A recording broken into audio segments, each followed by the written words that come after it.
the kids that age. When they're little like that, you want to be there for everything. You want to be there in the moment. When they're teenagers, you realize you want to live in the past. Me, preferably the 1950s, back when it was legal to beat the shit out of your kids. That was America's golden age. You guys get it. I had people get upset with me for saying that. You know, I had a guy wait for me at the end of the show one night and he was like, "I want you to know you're using microaggressions on stage." I was like, "Well, thanks, man. I try to keep the hostility to a minimum." He's like, "No, that's not what I'm talking about, man. You're speaking in coded language. You know, when you say you want to live in the 1950s, you're saying you want to live in a time where black people were forced to the back of the bus and women were forced to be in the kitchen and gays were forced to be in the closet." And I was just like, yeah, I just want to be able to beat my kid's ass and not go to jail.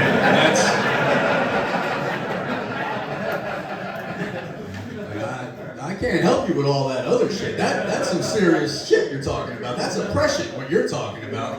You need to talk about that with like a politician, a priest, probably a psychiatrist, anybody but a stand-up comedian.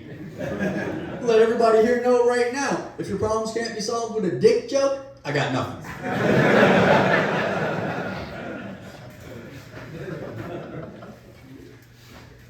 Yeah, it's that. He's just got, you know, he's a good kid for the most part, but he's a typical teenager with that attitude, you know, and now, you know, he's got his license and he's got a job as a busser, so he's got a little bit of cash coming in, and shit, he's as big as I am now, so he's feeling himself, you know? I try to tell him, man, like, we're not equals, you know what I mean? Like, I'm your father, I'll always be superior to you. We are not equals, all right? Just because we're in the same tax bracket does not make us equal.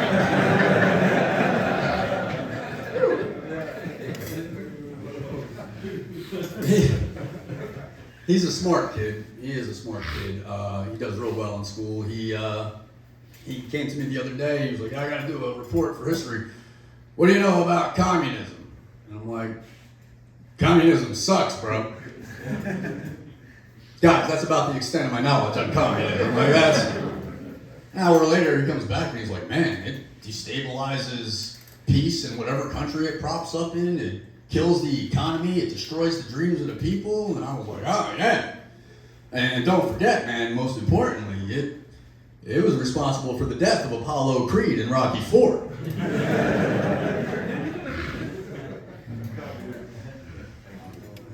Crazy, man, crazy. I'll tell you what, him getting his license, I'll deal with a 16-year-old going through driver's ed any day over dealing with a 13-year-old going through sex ed, because I had to deal with that a couple of years back, and that shit was no fun. You know, my wife bailed completely. She was like, you're his dad, this is your job, this is your responsibility. I don't know if you guys can tell this shit from looking at me, but I'm not the kind of guy who's comfortable talking with his 13-year-old son about sex, okay? I'm really more comfortable talking to your 18-year-old daughter about sex. That's really...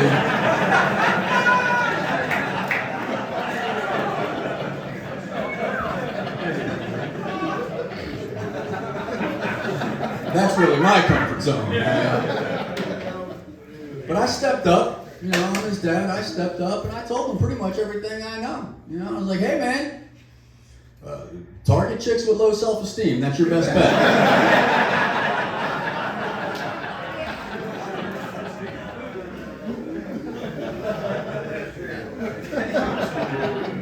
He's a smart kid, he's a real smart kid, he's an excellent musician, great guitarist, great piano player.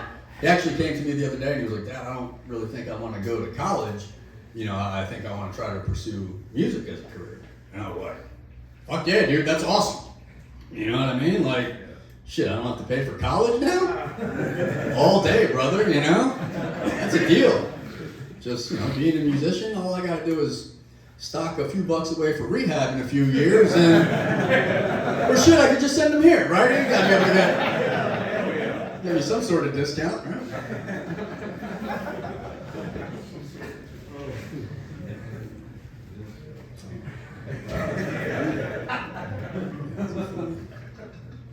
Those are funny.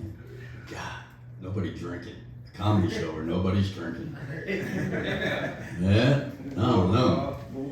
even know what to say about nobody drinking. Because I also, I mean, I'm not, you know, I don't do any program stuff or anything, but I haven't had a drink in 13 years. Come on. Yeah. Come on. No, don't clap for that. I'm fucking miserable. I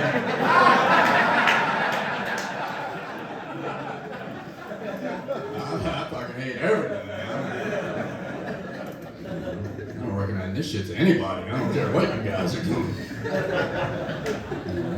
I mean, don't get me wrong. No, don't get me wrong. Normally, when I say that to a crowd, I graciously accept the round of applause, you know, but looking out here, I really don't need the approval of you fucking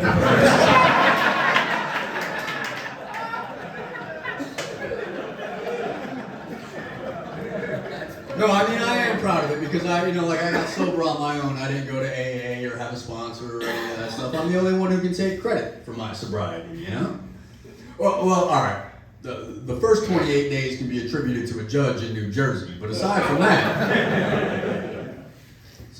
it's been all me. My favorite drink used to be the Irish Car Bomb. Anybody? Yeah. Can you even still get Irish Car Bombs? Yeah, they're not here. No, but I thought, you know, like shit. I thought maybe Irish Car Bombs. I figured that was something that got canceled, you know. I mean, shit, you can't call a baseball team the Cleveland Indians, but you want to name cocktails after nationalities and the preferred methods of violence? Anybody else feel like we're at the top of a slippery slope? You're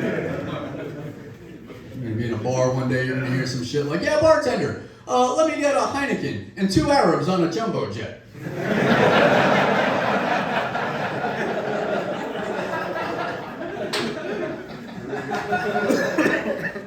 I'll take a Mick Ultra and a brother with an unregistered 9mm.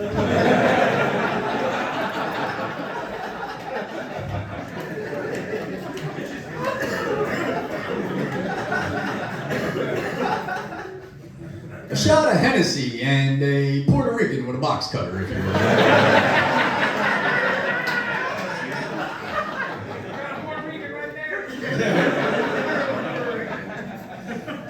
I had him frisked when he walked in. His ass